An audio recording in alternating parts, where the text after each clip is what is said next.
4 ವರ್ಷಗಳ ಕಾಲ ಜೈಲು ಶಿಕ್ಷೆ ಪ್ರಕಟ ಆಗ್ತಿದ್ದಂತೆ ಶಶಿಕಲಾ ಕಂಡ ಸಿಎಂ ಕನಸು ನುಚ್ಚು ನೂರಾಗಿದೆ. ಇದೀಗ ತಮಿಳುನಾಡು ರಾಜಕೀಯ ಪರ್ವದಲ್ಲಿ ಮತ್ತಷ್ಟು ಬೆಳವಣಿಗೆಗಳ ಕಾಲ ಸನ್ನಿಹಿತವಾಗಿದೆ. ಏನೆಲ್ಲ ನಡೆಯುತ್ತೆ ತಮಿಳುನಾಡಿನಲ್ಲಿ ಈ ಕುರಿತಾದ ಕಂಪ್ಲೀಟ್ ಕವರೇಜ್ ಅನ್ನ ಕಂಪ್ಲೀಟ್ ಅಪ್ಡೇಟ್ ಅನ್ನ ನಿಮ್ಮ ಮುಂದೆ ಇಡ್ತಾ ಹೋಗ್ತೀವಿ. ಅದಕ್ಕಿಂತ ಮುಂಚೆ ಈ ಕ್ಷಣದ ಹೆಡ್ಲೈನ್ಸ್. ಶಶಿಕಲಾಗೆ ಮತ್ತೆ ಜೈಲು, ತಮಿಳುನಾಡು ಚಿನ್ನಮ್ಮನ ಸಿಎಂ ಕನಸು ಭಗ್ನ, 4 ವರ್ಷ ಶಿಕ್ಷೆ ಎತ್ತಿ ಹಿಡಿದ ಸುಪ್ರೀಂ ಕೋರ್ಟ್. ಬೆಂಗಳೂರು ವಿಶೇಷ ನ್ಯಾಯಾಲಯ ತೀರ್ಪು ಎತ್ತಿ ಹಿಡಿದ ಸುಪ್ರೀಂ ಕೋರ್ಟ್. ಶಶಿಕಲಾ 6 ವರ್ಷ ಚುನಾವಣೆಗೆ ಸ್ಪರ್ಧಿಸುವಂತಿಲ್ಲ, 10 ವರ್ಷ ಯಾವುದೇ ಸ್ಥಾನ ಹೊಂದುವಂತಿಲ್ಲ. ಬೆಂಗಳೂರಿನ ಪರಪ್ಪನ ಅಗ್ರಹಾರಕ್ಕೆ ಶಶಿಕಲಾ, 2 ನ್ಯಾಯಮೂರ್ತಿಗಳ ಪೀಠದಿಂದ ಮಹತ್ವದ ತೀರ್ಪು, ಕೂಡಲೇ ಶರಣಾಗತಿ ಆಗಲು ಸೂಚನೆ. ಸುಪ್ರೀಂ ಕೋರ್ಟ್ ತೀರ್ಪು ಪ್ರಕಟವಾಗ್ತಿದ್ದಂತೆ ಗಳಗಳನ್ನೇ ಅತ್ತ ಶಶಿಕಲಾ, ಕಣ್ಣೀರಿರುತ್ತಲೇ ಶಾಸಕರ ಸಭೆ, ಅಂತಿಮವಾಗಿ ಧರ್ಮಕ್ಕೆ ನ್ಯಾಯ ಸಿಗುತ್ತೆ ಅಂತ ವಿಶ್ವಾಸ. ಸುಪ್ರೀಂ ಕೋರ್ಟ್ನಲ್ಲಿ ಶಶಿಕಲಾಗೆ ಹಿನ್ನಡೆ, ತಮಿಳುನಾಡು ಬಚಾವ್ ತೀರ್ಪಿಗೆ ಪನ್ನೀರ್ ಸೆಲ್ವಂ ಬಣ ಫುಲ್ ಖುಷ್.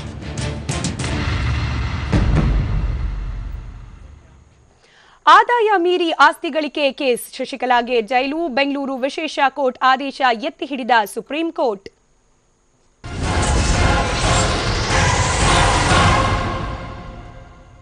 ವಿಕೆ ಶಶಿಕಲಾ ದೋಷಿ ಅಂತ ಸುಪ್ರೀಂ ಕೋರ್ಟ್ ತೀರ್ಪು ನೀಡಿದೆ. ವಿಕೆ ಶಶಿಕಲಾಗೆ 4 ವರ್ಷ ಜೈಲು ಶಿಕ್ಷೆಯನ್ನ ವಿಧಿಸಿ ಸುಪ್ರೀಂ ಕೋರ್ಟ್ ಆದೇಶವನ್ನ ಹೊರಹಾಕಿದೆ. ಆದಾಯ ಮೀರಿ ಆಸ್ತಿ ಗಳಿಕೆ ಪ್ರಕರಣದಲ್ಲಿ ಶಶಿಕಲಾ ದೋಷಿ ಅನ್ನೋ ತೀರ್ಪು ಹೊರಬಂದಿದ್ದು, ಕರ್ನಾಟಕ ಹೈಕೋರ್ಟ್ ನೀಡಿದ್ದ ತೀರ್ಪನ್ನ ಸುಪ್ರೀಂ ಕೋರ್ಟ್ ರದ್ದುಗೊಳಿಸಿದೆ. 2 ನ್ಯಾಯಮೂರ್ತಿಗಳ ಪೀಠದಿಂದ ಮಹತ್ವದ ತೀರ್ಪು ಹೊರಬಿದ್ದಿದೆ. ನ್ಯಾಯಮೂರ್ತಿ ಪಿನಾಕಿ ಚಂದ್ರಘೋಷ್ ಹಾಗೆ ನ್ಯಾಯಮೂರ್ತಿ ಅಮಿತಾಬ್ ರಾಯ್ ಪೀಠ ಈ ಒಂದು ಮಹತ್ತರ ಆದೇಶವನ್ನ ಹೊರಹಾಕಿದೆ. ವಿಕೆ ಶಶಿಕಲಾ ನಟರಾಜನ್ ಸಿಎಂ ಆಗುವ ಕನಸು ಆ ಮೂಲಕ ನುಚ್ಚು ನೂರಾಗಿದೆ.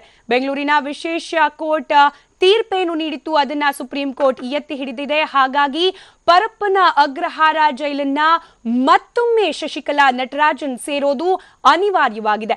ಆದಾಯ ಮೀರಿ ಆಸ್ತಿ ಗಳಿಕೆ ಪ್ರಕರಣದಲ್ಲಿ ಶಶಿಕಲಾ ದೋಷಿ ಅನ್ನೋದು ಸುಪ್ರೀಂ ಕೋರ್ಟ್ನ ತೀರ್ಪಾಗಿದ್ದು, ಆ ಮೂಲಕ 6 ವರ್ಷಗಳ ಕಾಲ ಶಶಿಕಲಾ ಯಾವುದೇ ಚುನಾವಣೆಗೆ ಸ್ಪರ್ಧೆ ಮಾಡುವ ಅರ್ಹತೆಯನ್ನ ಕಳೆದುಕೊಂಡಿದ್ದಾರೆ. 10 ವರ್ಷ ಅಂದ್ರೆ ಶಿಕ್ಷೆಯ 4 ವರ್ಷ, ಅದಾದ ನಂತರದ 6 ವರ್ಷಗಳ ಕಾಲ ಯಾವುದೇ ಸ್ಥಾನವನ್ನ ಶಶಿಕಲಾ ನಟರಾಜನ್ ಅಲಂಕರಿಸುವಂತಿಲ್ಲ. ಸುಪ್ರೀಂ ಕೋರ್ಟ್ನ ತೀರ್ಪಿನ ಪ್ರಕಾರ ಶಶಿಕಲಾಗೆ ಈ ಎಲ್ಲ ನಿರ್ಬಂಧಗಳನ್ನ ಕೂಡ ಹೇರಲಾಗಿದೆ. ಆ ಮೂಲಕ ತಮಿಳುನಾಡಿನ ಸಿಎಂ ಆಗುವ ಕನಸನ್ನ ಕಂಡಿದ್ದ ಶಶಿಕಲಾ ಅವರಿಗೆ ಭಾರಿ ಹಿನ್ನಡೆ, ಭಾರಿ ಮುಖಭಂಗ ಉಂಟಾಗಿದೆ.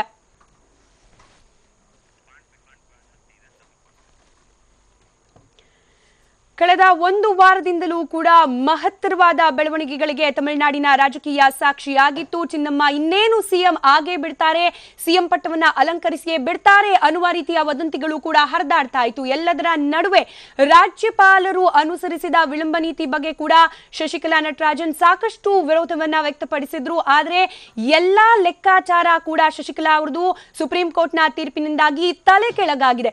ಇನ್ನು 10 ವರ್ಷಗಳ ಕಾಲ ಯಾವುದೇ ಒಂದು ಸ್ಥಾನವನ್ನ ಶಶಿಕಲಾ ನಟರಾಜನ್ ಅವರು ಅಲಂಕರಿಸುವಂತಿಲ್ಲ.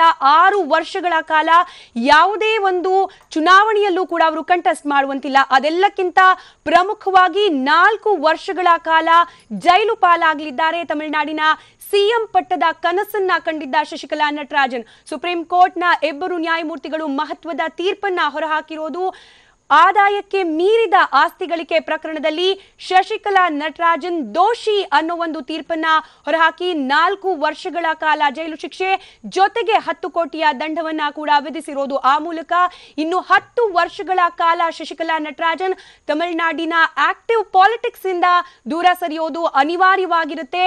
ಯಾವುದೇ ಚುನಾವಣೆಯಲ್ಲಿ ಕಂಟೆಸ್ಟ್ ಮಾಡುವಂತಿರೋಲ್ಲ, ಯಾವುದೇ ಸ್ಥಾನವನ್ನ ಕೂಡ ಅಲಂಕರಿಸುವಂತಿರಲ್ಲ. ಇನ್ನು ಎಐಎಡಿಎಂಕೆ ಪಕ್ಷದ ಪ್ರಧಾನ ಕಾರ್ಯದರ್ಶಿಯಾಗಿದ್ರು, ಸಿಎಂ ಆಗುವ ಕನಸನ್ನ ಕೂಡ ಏನು ಶಶಿಕಲಾ ನಟರಾಜನ್ ಅವರು ಕಂಡಿದ್ರು. ಆ ಎಲ್ಲಾ ಪ್ರಯತ್ನ ಕೂಡ ಇದೀಗ ನುಚ್ಚು ನೂರಾಗಿದೆ, ನೀರಿನಲ್ಲಿ ಮಾಡಿದ ಹೋಮದಂತಾಗಿದೆ. ಇನ್ನು ಸುಪ್ರೀಂ ಕೋರ್ಟ್ನ ತೀರ್ಪು ಹೊರಬೀಳ್ತಿದ್ದಂತೆ ಶಶಿಕಲಾ ನಟರಾಜನ್ ಕಣ್ಣೀರು ಹಾಕಿದ್ದಾರೆ. ಆದ್ರೂ ಕೂಡ ಅವರಿಂದ ವ್ಯಕ್ತವಾಗಿರುವ ಪ್ರತಿಕ್ರಿಯೆಯನ್ನ ಗಮನಿಸೋದೇ ಆದ್ರೆ ಅಂತಿಮವಾಗಿ ಧರ್ಮಕ್ಕೆ ಜಯ ಸಿಗತ್ತೆ ಅನ್ನೋ ಪ್ರತಿಕ್ರಿಯೆಯನ್ನ ಶಶಿಕಲಾ ನಟರಾಜನ್ ನೀಡಿದ್ದಾರೆ ಅನ್ನೋದು ಕೂಡ ಇಲ್ಲಿ ಗಮನಿಸಬೇಕಾದ ಸಂಗತಿ. ಆದರೆ ಸುಪ್ರೀಂ ಕೋರ್ಟ್ನ ಈ ಒಂದು ತೀರ್ಪಿನಿಂದಾಗಿ ವಿಕೆ ಶಶಿಕಲಾಗೆ 4 ವರ್ಷ ಜೈಲು ಹಾಗೆ 10 ಕೋಟಿ ರೂಪಾಯಿ ದಂಡವನ್ನ ವಿಧಿಸಲಾಗಿದೆ. ಸುಪ್ರೀಂ ಕೋರ್ಟ್ನ ದ್ವಿಸದಸ್ಯ ಪೀಠದ ಮಹತ್ವದ ತೀರ್ಪು ಇವತ್ತು ಹೊರಬಿದ್ದಿದೆ. ಇನ್ನು 4 ವಿರುದ್ಧ ಆದಾಯ ಮೀರಿದ ಆಸ್ತಿ ಗಳಿಕೆ ಪ್ರಕರಣಕ್ಕೆ ಸಂಬಂಧಪಟ್ಟಂತೆ ಜಯಲಲಿತಾ ಅವರ ವಿರುದ್ಧವಾಗಿದ್ದ ಆರೋಪವನ್ನ ಸುಪ್ರೀಂ ಕೋರ್ಟ್ ಕೈಬಿಟ್ಟಿದೆ. ಜಯಲಲಿತಾ ಅವರು ಮೃತಪಟ್ಟಿರೋದ್ರಿಂದಾಗಿ ಅವರ ವಿರುದ್ಧ ಕೇಳಿಬಂದಿದ್ದ ಆರೋಪವನ್ನ ಕೈಬಿಟ್ಟಿದೆ. ಇನ್ನು ಈ ಪ್ರಕರಣದಲ್ಲಿ 2ನೇ, 3ನೇ ಹಾಗೆ 4ನೇ ಆರೋಪಿಗಳು ಅಪರಾಧಿಗಳು ಅನ್ನೋ ತೀರ್ಪನ್ನ ಸುಪ್ರೀಂ ಕೋರ್ಟ್ ನೀಡಿದೆ. 3 ಆರೋಪಿಗಳ ವಿರುದ್ಧವೂ ಕೂಡ ಆರೋಪಗಳು ಸಾಬೀತಾಗಿದೆ. ಹೀಗಾಗಿ 3 ಜನ ಕೂಡ ದೋಷಿ ಅನ್ನೋ ತೀರ್ಪು ಸುಪ್ರೀಂ ಕೋರ್ಟ್ ನೀಡಿದೆ. ಜೊತೆಗೆ ಬೆಂಗಳೂರು ವಿಶೇಷ ಕೋರ್ಟ್ ನೀಡಿದ್ದ ತೀರ್ಪನ್ನ ಎತ್ತಿ ಹಿಡಿದಿದೆ. ಆ ಮೂಲಕ ಕರ್ನಾಟಕ ಹೈಕೋರ್ಟ್ನ ತೀರ್ಪು ರದ್ದಾಗಿದೆ. ವಿಕೆ ಶಶಿಕಲಾ, ಸುಧಾಕರನ್, ಇಳವರಸಿ ಅಪರಾಧಿಗಳು ಅಂತ ಹೇಳಿ ಸುಪ್ರೀಂ ಕೋರ್ಟ್ನ ದ್ವಿಸದಸ್ಯ ಪೀಠ ಮಹತ್ವದ ತೀರ್ಪನ್ನ ನೀಡಿದೆ. 2 ನ್ಯಾಯಮೂರ್ತಿಗಳ ಪೀಠದಿಂದ ಈ ಒಂದು ತೀರ್ಪು ವ್ಯಕ್ತವಾಗಿದ್ದು, ಅದರಲ್ಲೂ ಕೂಡ 2 ನ್ಯಾಯಮೂರ್ತಿಗಳು ಕೂಡ ಸಹಮತದ ತೀರ್ಪನ್ನ ಹೊರಹಾಕಿದ್ದಾರೆ.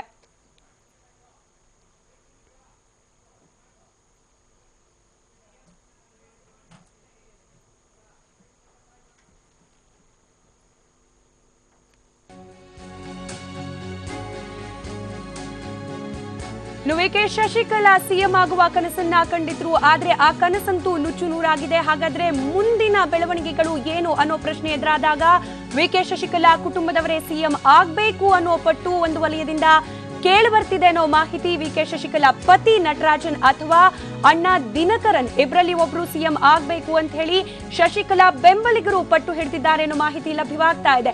ಗೋಲ್ಡನ್ ಬೇ ರೆಸಾರ್ಟ್ ನಲ್ಲಿ ಸಭೆಯನ್ನ ನಡೆಸಲಾಯಿತು. ಈ ಸಭೆಯಲ್ಲಿ ಶಾಸಕರು ಯಾರೆಲ್ಲ ಗೋಲ್ಡನ್ ಬೇ ರೆಸಾರ್ಟ್ ನಲ್ಲಿ ತಂಗಿದ್ರು, ಶಶಿಕಲಾರಿಗೆ ಬೆಂಬಲವಾಗಿ ನಿಂತಿದ್ರು, ಆ ಶಾಸಕರಿಂದ ಈ ರೀತಿಯ ಒಂದು ಕೂಗು ಕೇಳಿಬರ್ತಿದೆ ಅನ್ನೋ ಮಾಹಿತಿ ಲಭ್ಯವಾಗ್ತಿದೆ. ಕುವತ್ತೂರು ಬಳಿಯ ಖಾಸಗಿ ರೆಸಾರ್ಟ್ ನಲ್ಲಿ ಶಾಸಕರು ಸಭೆಯನ್ನ ನಡೆಸಿದ್ರು. ಬಳಿಕ ಆ ಕೊಠಡಿಗೆ ಶಶಿಕಲಾ ಕೂಡ ತೆರಳಿದ್ರು. ಹಿರಿಯ ಸಚಿವರೊಂದಿಗೆ ವಿಕೆ ಶಶಿಕಲಾ ಇದೀಗ ಚರ್ಚೆ ನಡೆಸ್ತಾ ಇದ್ದಾರೆ. ಆ ಸಭೆಯಲ್ಲಿ ಶಶಿಕಲಾ ಅವರ ಸಹೋದರ ಅಥವಾ ಅವರ ಪತಿ ಸಿಎಂ ಆಗ್ಬೇಕು ಅನ್ನೋ ಆಗ್ರಹ ಕೇಳಿ ಬರ್ತಿದೆ.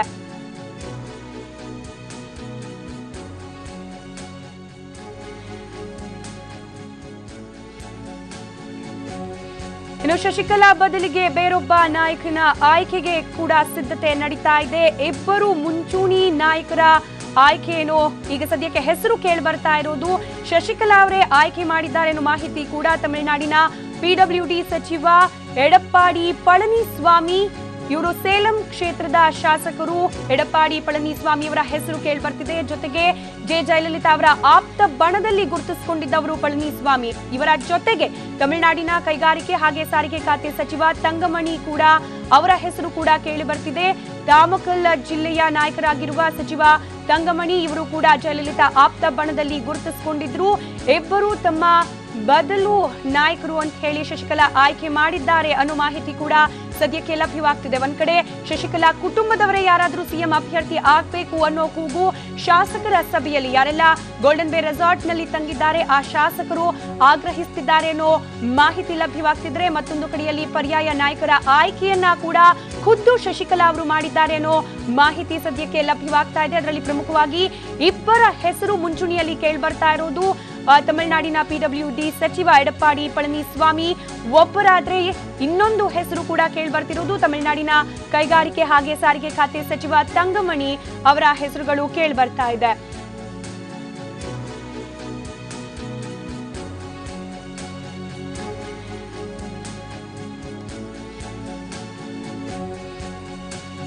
ಇನ್ನು ಸಿಎಂ ಹುದ್ದೆಗೆ ಜಯಲಲಿತಾ ಸಂಬಂಧಿ ಹೆಸರನ್ನ ಕೂಡ ಸೂಚಿಸಿದ್ದಾರೆ ಶಶಿಕಲಾ ಅನ್ನೋ ಮಾಹಿತಿ ಲಭ್ಯವಾಗ್ತಾ ಇದೆ.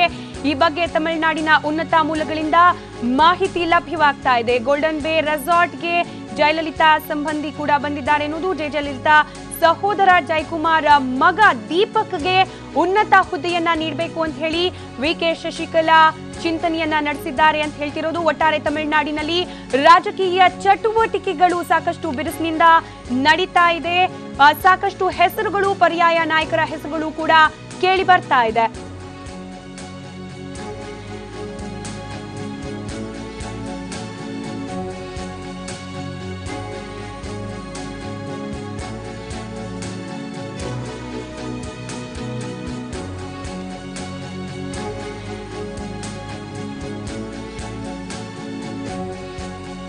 ಶಶಿಕಲಾ ಜೈಲು ಪಾಲಾಗ್ತಾರೆ, ಮುಂದೇನು ಅನ್ನೋ ಪ್ರಶ್ನೆಗೆ ಉತ್ತರ ಹುಡುಕುವ ಪ್ರಯತ್ನ ನಡೆಸಲಾಗ್ತಾ ಇದೆ. ಪರ್ಯಾಯ ನಾಯಕರು ಯಾರು, ಸಿಎಂ ಹುದ್ದೆಯನ್ನ ಯಾರು ಅಲಂಕರಿಸಬೇಕು, ಈ ಎಲ್ಲಾ ಪ್ರಶ್ನೆಗಳಿಗೆ ಉತ್ತರವನ್ನ ಕಂಡುಕೊಳ್ಳುವ ಪ್ರಯತ್ನ ಇವತ್ತು ಗೋಲ್ಡನ್ ಬೇ ರೆಸಾರ್ಟ್ ನಲ್ಲಿ ಇರುವ ಶಾಸಕರ ಜೊತೆಯಲ್ಲಿ ನಡೆಸಿರುವ ಸಭೆಯಲ್ಲಿ ಶಶಿಕಲಾ ಮಾಡ್ತಾ ಇರೋದು. ಹಲವಾರು ಹೆಸರುಗಳನ್ನ ಕೂಡ ಶಶಿಕಲಾ ಸೂಚಿಸ್ತಾ ಸಾಕ್ತಾ ಇದ್ದಾರೆ. ಜಯಲಲಿತಾ ಅವರ ಸಂಬಂಧಿ ದೀಪಕ್ ಅವರಿಗೆ ಕೂಡ ಒಂದು ಉನ್ನತ ಸ್ಥಾನಮಾನವನ್ನ ನೀಡಬೇಕು ಅನ್ನೋ ಒಂದು ಮಾಹಿತಿಯನ್ನ ಚಿನ್ನಮ್ಮ ಹಂಚಿಕೊಳ್ತಿದ್ದಾರೆ ಅವರ ಬೆಂಬಲಿಗರ ಶಾಸಕರ ಜೊತೆಯಲ್ಲಿ ಅನ್ನೋ ಒಂದು ಮಾಹಿತಿ ಕೂಡ ಲಭ್ಯವಾಗ್ತಾ ಇದೆ. ಇನ್ನು ಜಯಲಲಿತಾ ಸಹೋದರ ಜಯಕುಮಾರ್ ಮಗ ದೀಪಕ್ಗೆ ಉನ್ನತ ಹುದ್ದೆಯನ್ನ ನೀಡೋಕೆ ವಿಕೆ ಶಶಿಕಲಾ ಚಿಂತನೆಯನ್ನ ನಡೆಸ್ತಿದ್ದಾರೆ ಅನ್ನೋ ಮಾಹಿತಿ. ಹಾಗೆ ಇಬ್ಬರು ಪರ್ಯಾಯ ನಾಯಕರು ಅಂದ್ರೆ ಪರ್ಯಾಯ ಯಾರು ನಾಯಕರಾಗಬೇಕು ಅನ್ನೋ ಒಂದು ಪ್ರಶ್ನೆಗೆ ಇಬ್ಬರು ಹೆಸರನ್ನ ಕೂಡ ಈಗಾಗಲೇ ಶಶಿಕಲಾ ಸೂಚಿಸಿದ್ದಾರೆ ಅನ್ನೋದು.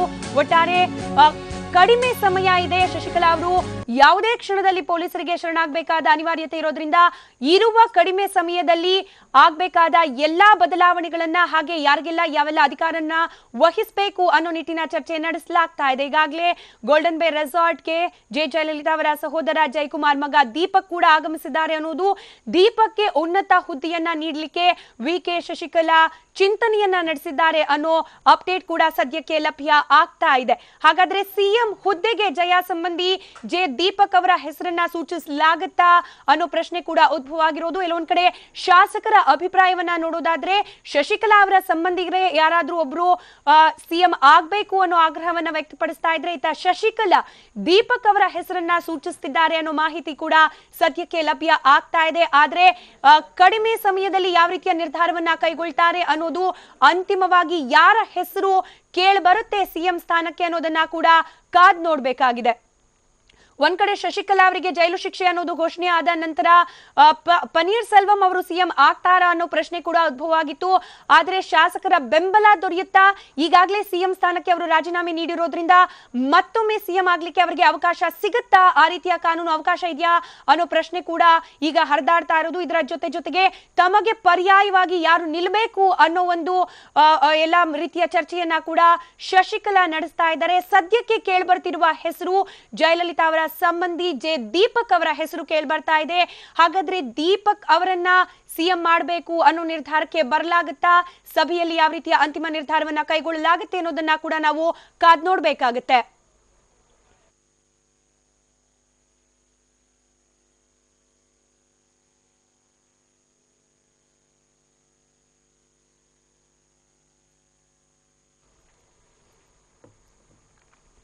ನಾಲ್ಕು ವರ್ಷಗಳ ಜೈಲು ಶಿಕ್ಷೆ ಹಾಗೆ 10 ಕೋಟಿ ದಂಡವನ್ನ ವಿಧಿಸಿ ಸುಪ್ರೀಂ ಕೋರ್ಟ್ ಮಹತ್ವದ ತೀರ್ಪನ್ನ ನೀಡಿದೆ.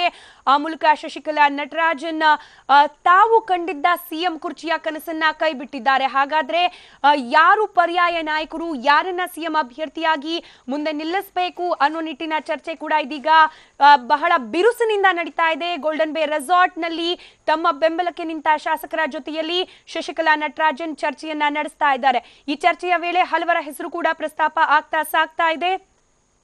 ಸದ್ಯಕ್ಕೆ ಲಭ್ಯವಾಗ್ತಿರುವ ಮಾಹಿತಿಯ ಪ್ರಕಾರ ಜಯಲಲಿತಾ ಸಂಬಂಧಿ ದೀಪಕ್ ಅವರ ಹೆಸರನ್ನ ಖುದ್ದು ಶಶಿಕಲಾ ಸಜೆಸ್ಟ್ ಮಾಡಿದ್ದಾರೆ ಎನ್ನಲಾಗ್ತಾ ಇದೆ. ಹಾಗಾದ್ರೆ ಜಯಲಲಿತಾ ಸಂಬಂಧಿ ದೀಪಕ್ ಮುಂದಿನ ಸಿಎಂ ಆಗ್ತಾರಾ, ಸಿಎಂ ಅಭ್ಯರ್ಥಿಯಾಗಿ ನಿಲ್ತಾರಾ ಅನ್ನೋದನ್ನ ಕೂಡ ಸಭೆ ಮುಗಿದ ಬಳಿಕವಷ್ಟೇ ಸ್ಪಷ್ಟ ಆಗಬೇಕಾಗಿದೆ. ಸದ್ಯಕ್ಕೆ ಕೂವತ್ತೂರ್ ಬಳಿ ಇರುವ ಗೋಲ್ಡನ್ ಬೇ ರೆಸಾರ್ಟ್ ನಲ್ಲಿ ಮಹತ್ತರವಾದ ಚರ್ಚೆ ನಡೀತಾ ಇದೆ. ಈ ಒಂದು ಚರ್ಚೆಯಲ್ಲಿ ಯಾರ ಹೆಸರು ಅಂತಿಮವಾಗಿ ಕೇಳಿ ಬರುತ್ತೆ, ಕೇಳಿಬಂದ ಹೆಸರಿಗೆ ಎಐಎಡಿಎಂಕೆ ಪಕ್ಷದಲ್ಲಿ ಬೆಂಬಲ ವ್ಯಕ್ತವಾಗುತ್ತಾ, ಎಲ್ಲ ಶಾಸಕರು ಅವರ ಪರವಾಗಿ ನಿಲ್ತಾರಾ ಅನ್ನೋದನ್ನ ಕೂಡ ನಾವು ಕಾದ್ ನೋಡ್ಬೇಕಾಗಿದೆ.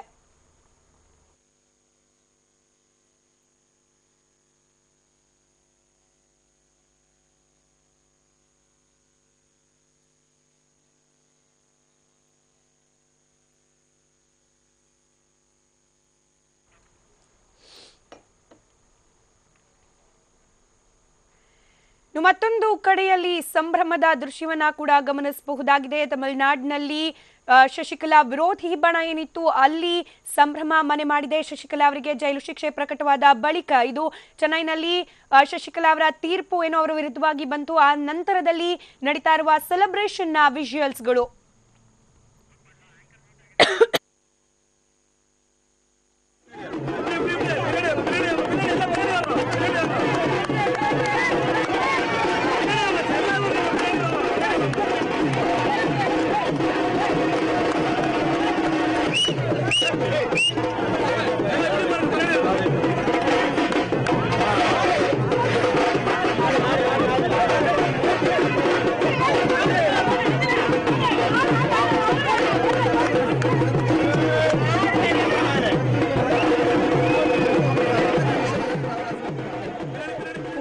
ಶಶಿಕಲಾ ಪಾಳ್ಯದಲ್ಲಿ ಮುಂದಿನ ರಾಜಕೀಯ ನಿರ್ಧಾರಗಳು ಯಾವ ರೀತಿಯಾಗಿ ಇರಬೇಕು ಅನ್ನೋ ಗಂಭೀರವಾದ ಚರ್ಚೆ ನಡೀತಾ ಇದ್ರೆ, ಮತ್ತೊಂದು ಕಡೆಯಲ್ಲಿ ಶಶಿಕಲಾ ವಿರುದ್ಧವಾಗಿ ಸುಪ್ರೀಂ ಕೋರ್ಟ್ ನೀಡಿದ ತೀರ್ಪನ್ನ ಸೆಲೆಬ್ರೇಟ್ ಮಾಡಲಾಗ್ತಾ ಇದೆ. ಶಶಿಕಲಾ ವಿರೋಧಿಗಳು ರಸ್ತೆಗಿಳಿದು ನೃತ್ಯ ಮಾಡುವ ಮೂಲಕ, ಡ್ಯಾನ್ಸ್ ಮಾಡುವ ಮೂಲಕ ತಮ್ಮ ಸಂಭ್ರಮವನ್ನ ಹೊರಹಾಕ್ತಾ ಇದ್ದಾರೆ. ಸಿಹಿಯನ್ನ ಹಂಚಲಾಯಿತು, ಪಟಾಕಿಗಳನ್ನ ಸಿಡಿಸಲಾಯಿತು.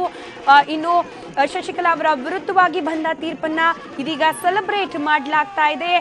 ತಮಿಳುನಾಡಿನ ಪನ್ನೀರ್ ಸೆಲ್ವಂ ಅವರ ನಿವಾಸದ ಮುಂದೆ, ಚೆನ್ನೈನಲ್ಲಿರುವ ಪನ್ನೀರ್ ಸೆಲ್ವಂ ಅವರ ನಿವಾಸದ ಮುಂದೆ ಇದೀಗ ಪನ್ನೀರ್ ಸೆಲ್ವಂ ಬೆಂಬಲಿಗರು ಸೆಲೆಬ್ರೇಟ್ ಮಾಡ್ತಾ ಇದ್ದಾರೆ ಶಶಿಕಲಾ ಅವರ ವಿರುದ್ಧ ಬಂದ ಈ ತೀರ್ಪನ್ನ.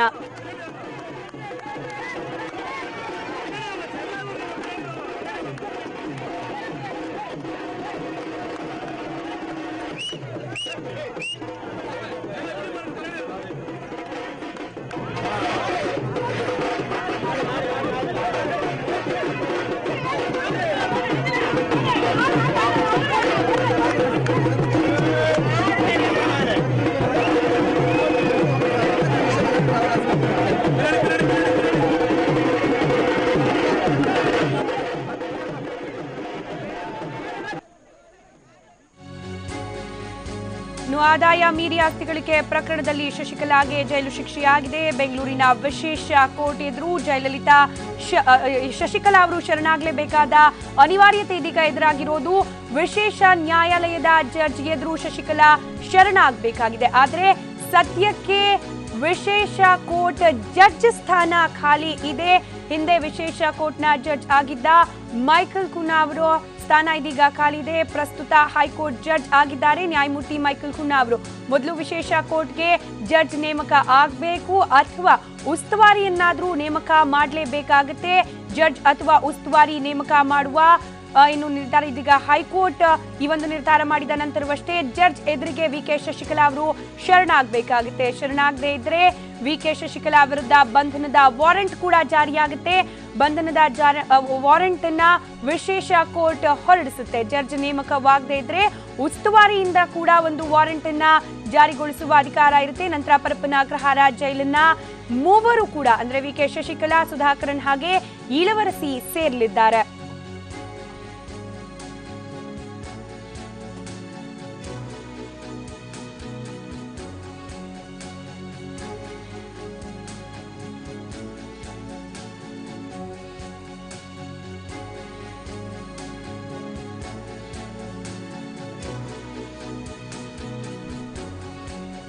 ಒಂದ್ ಕಡೆ ರಾಜಕೀಯ ಲೆಕ್ಕಾಚಾರಗಳು ನಡೀತಾ ಇದ್ರೆ, ಸುಪ್ರೀಂ ಕೋರ್ಟ್ ತೀರ್ಪನ್ನೇನೋ ನೀಡಿದೆ. ಮುಂದಿನ ಡೆವಲಪ್ಮೆಂಟ್ಸ್ ಏನು, ಯಾವಾಗ ಶರಣಾಗಬೇಕು, ಯಾರ ಮುಂದೆ ಶರಣಾಗಬೇಕಾಗುತ್ತೆ ಈ ಮೂವರು ಅನ್ನೋದನ್ನ ನಾವು ನೋಡೋದಾದ್ರೆ, ಸದ್ಯಕ್ಕೆ ವಿಶೇಷ ಕೋರ್ಟ್ನ ಒಂದು ಜಡ್ಜ್ ಸ್ಥಾನ ಖಾಲಿ ಇರೋದು. ಹೀಗಾಗಿ ಕೂಡಲೇ ಅದರ ನೇಮಕ ಆಗ್ಬೇಕಾಗತ್ತೆ. ಇನ್ ಕೇಸ್ ಅದಾಗ್ಲಿಲ್ಲ ಅಂತಂದ್ರೆ ಉಸ್ತುವಾರಿಯನ್ನಾದ್ರೂ ನೇಮಕ ಮಾಡ್ಬೇಕಾಗತ್ತೆ. ಇವರ ಮುಂದೆ ಶಶಿಕಲಾ ಒಂದು ಶರಣಾಗಬೇಕಾಗತ್ತೆ.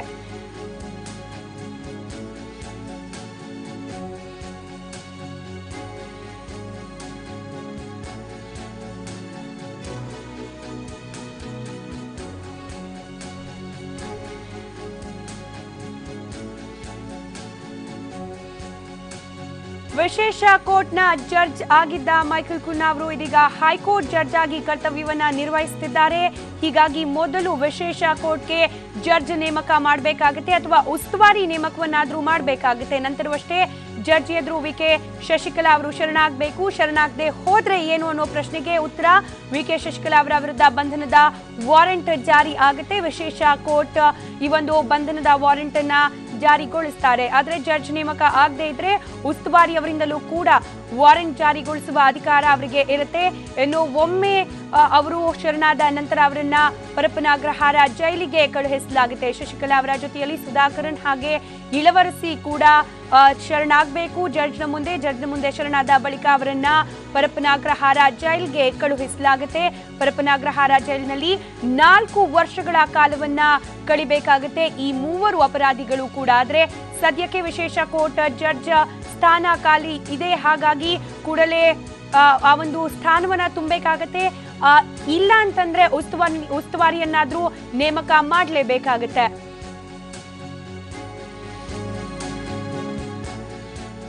ಸುಪ್ರೀಂ ಕೋರ್ಟ್ನ ತೀರ್ಪು ಹೊರಬಿದ್ದಿದೆ. ಮುಂದಿನ ಪ್ರೊಸೀಜರ್ಗಳು ಕೋರ್ಟ್ಗೆ ಸಂಬಂಧಪಟ್ಟಂತೆ ಯಾವ ರೀತಿ ಇರುತ್ತೆ ಈ ಬಗ್ಗೆ ಮತ್ತಷ್ಟು ಡೀಟೇಲ್ಸ್ ಅನ್ನ ಕೊಡ್ಲಿಕ್ಕೆ ನಮ್ಮ ನ್ಯೂಸ್ ಡೆಸ್ಕ್ ನಿಂದ ನೇರ ಸಂಪರ್ಕದಲ್ಲಿ ಜಾಯ್ನ್ ಆಗ್ತಿದ್ದಾರೆ ನಮ್ಮ ಪ್ರತಿನಿಧಿ ರಮೇಶ್ ಮುಂದೇನು ಅನ್ನೋ ಪ್ರಶ್ನೆ, ಯಾಕಂತಂದ್ರೆ ಸದ್ಯಕ್ಕೆ ವಿಶೇಷ ಕೋರ್ಟ್ನ ಜಡ್ಜ್ ಸ್ಥಾನ ಕೂಡ ಖಾಲಿ ಇರೋದು. ಸೊ ಹಾಗಾಗಿ ಮುಂದಿನ ಪ್ರೊಸೀಡಿಂಗ್ಗಳು ಏನೆಲ್ಲ ಇರುತ್ತೆ, ಏನೆಲ್ಲ ಬೆಳವಣಿಗೆಗಳು ಆಗುತ್ತೆ ಕೋರ್ಟ್ಗೆ ಸಂಬಂಧಪಟ್ಟ ಹಾಗೆ? ಸ್ಮಿತಾ, ಇವತ್ತು ಈಗ 3 ಜನ ಅಪರಾಧಿಗಳು ಅಂತೇಳಿ ಕೋರ್ಟ್ ತೀರ್ಮಾನ ಮಾಡಿದೆ. ಜೊತೆ ಟ್ರಯಲ್ ಕೋರ್ಟ್ ಏನು ಆದೇಶ ಕೊಟ್ಟಿದೆ ಅದನ್ನು ಸುಪ್ರೀಂ ಕೋರ್ಟ್ ಎತ್ತಿ ಹಿಡಿದಿದೆ. ಹೀಗಾಗಿ ಈಗ ಹಿಂದೆ ವಿಶೇಷ ಕೋರ್ಟ್ನ ಜಡ್ಜ್ ಆಗಿ ಮೈಕಲ್ ಕುನ್ನಾ ಅವರು ಕಾರ್ಯನಿರ್ವಹಿಸ್ತಾ ಇದ್ರು. ಅವರು ಈ ಒಂದು ತೀರ್ಪನ್ನು ಕೊಟ್ಟರು. ಆದರೆ ಆ ತೀರ್ಪನ್ನು ಕೊಟ್ಟ ನಂತರ ವಿಶೇಷ ಕೋರ್ಟ್ನ ಒಂದೇನು ಅವರ ಟರ್ಮ್ ಮುಗಿದಿತ್ತು. ಹೀಗಾಗಿ ಅವರನ್ನು ನಂತರ ಹೈಕೋರ್ಟ್ಗೆ ಜಡ್ಜ್ ಆಗಿ ಎಲಿವೇಟ್ ಮಾಡಲಾಯಿತು. ಹೀಗಾಗಿ ಸದ್ಯಕ್ಕೆ ವಿಶೇಷ ಕೋರ್ಟ್ನಲ್ಲಿ ಯಾರು ಕೂಡ ಜಡ್ಜ್ ಆಗಿ ಕಾರ್ಯನಿರ್ವಹಿಸ್ತಾ ಇಲ್ಲ. ಯಾಕಂದರೆ ಶಶಿಕಲಾ ಜಯಲಲಿತಾ ಅವರ ಕೇಸು ಪೂರ್ಣ ಆಗಿದ್ದರಿಂದ ಅಲ್ಲಿ ಯಾವುದೇ ಜಡ್ಜ್ ಇಲ್ಲಿ ಕಾರ್ಯನಿರ್ವಹಿಸ್ತಾ ಇಲ್ಲ.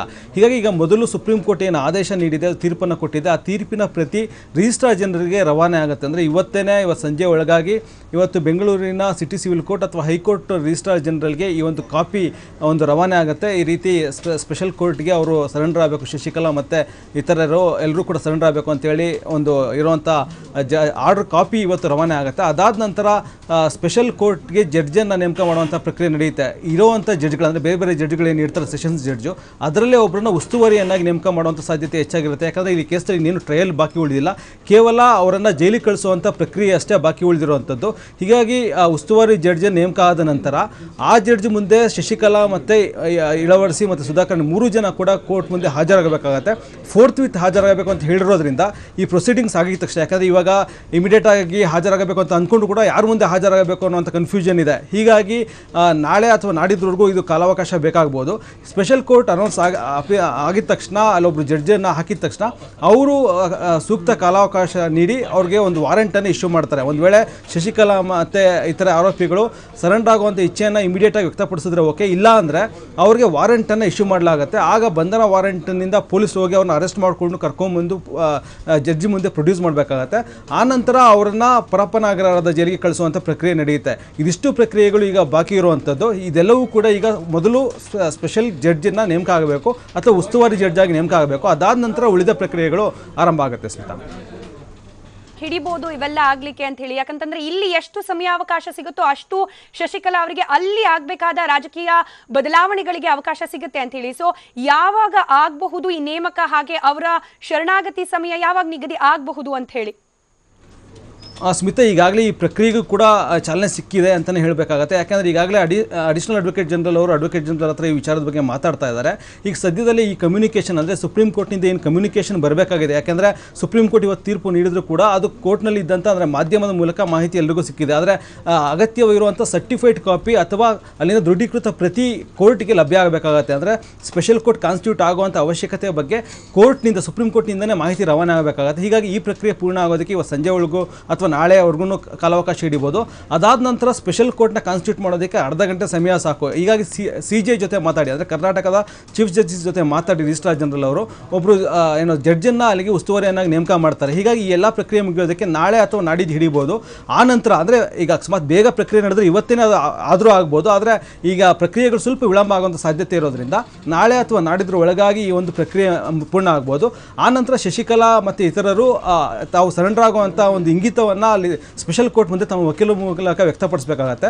ಆಗ ಕೋರ್ಟ್ ಯಾವುದೇ ರೀತಿಯಾದಂಥ ವಾರಂಟ್ ಇಶ್ಯೂ ಮಾಡೋದಿಲ್ಲ. ಆಗ ಸ್ವಯಂ ಪ್ರೇರಿತವಾಗಿ ಶಶಿಕಲಾ ಮತ್ತು ಇತರೆ ಅಪರಾಧಿಗಳೇನಿದ್ದಾರೆ ಅವರು ಕೋರ್ಟ್ ಮುಂದೆ ಅಪಿಯರ್ ಆದ ನಂತರ ಕೋರ್ಟ್ ಅವ್ರನ್ನ ಪರಪ್ಪನಗರ ಜೈಲಿಗೆ ಕಳಿಸುವಂಥ ಪ್ರಕ್ರಿಯೆಯನ್ನು ನಡೆಸುತ್ತೆ. ಈಗ ಯಾವುದೇ ಜಾಮೀನು ಪ್ರಕ್ರಿಯೆ ಅಥವಾ ಇತ್ಯಾದಿ ಯಾವುದೇ ಪ್ರಕ್ರಿಯೆಗಳನ್ನು ಕೂಡ ನಡೆಯೋದಿಲ್ಲ. ಈಗಾಗಲೇ ಜಾಮೀನು ಕೊಟ್ಟಂಥ ಜಾಮೀನು ಬಾಂಡ್ಸ್ ಎಲ್ಲವೂ ಕೂಡ ರಿಜೆಕ್ಟ್ ಆಗಿದೆ. ಈ ಹಿಂದೆ ಜಾಮೀನನ್ನು ಏನು ಕೋರ್ಟ್ ಅಕ್ಸೆಪ್ಟ್ ಮಾಡಿತ್ತು ಅದೆಲ್ಲವೂ ಕೂಡ ಈಗ ರಿಜೆಕ್ಟ್ ಆಗಿರೋದ್ರಿಂದ ಆ ಜಾಮೀನು ಕೂಡ ಊರ್ಜಿತದಲ್ಲಿರೋದಿಲ್ಲ. ಹೀಗಾಗಿ 4th ವಿತ್ ಅವರು ಅಲ್ಲಿ ಸರೆಂಡರ್ ಆಗಬೇಕಾಗತ್ತೆ. ಸರೆಂಡರ್ ಆಗದೇ ಇದ್ದರೆ ಕೋರ್ಟ್ ಅವರಿಗೆ ವಾರಂಟ್ ನೀಡಿ ಅವ್ರನ್ನ ಬಂಧಿಸುವಂಥ ಪ್ರಕ್ರಿಯೆ ನಡೆಯುತ್ತೆ. ಇದೆಲ್ಲವೂ ಕೂಡ 2 ರಿಂದ 3 ದಿವಸಗಳ ಅವಧಿಯಲ್ಲಿ ನಡೆಯುವಂಥ ಸಾಧ್ಯತೆಗಳು ಹೆಚ್ಚಾಗಿವೆ. ಧನ್ಯವಾದ ರಮೇಶ್.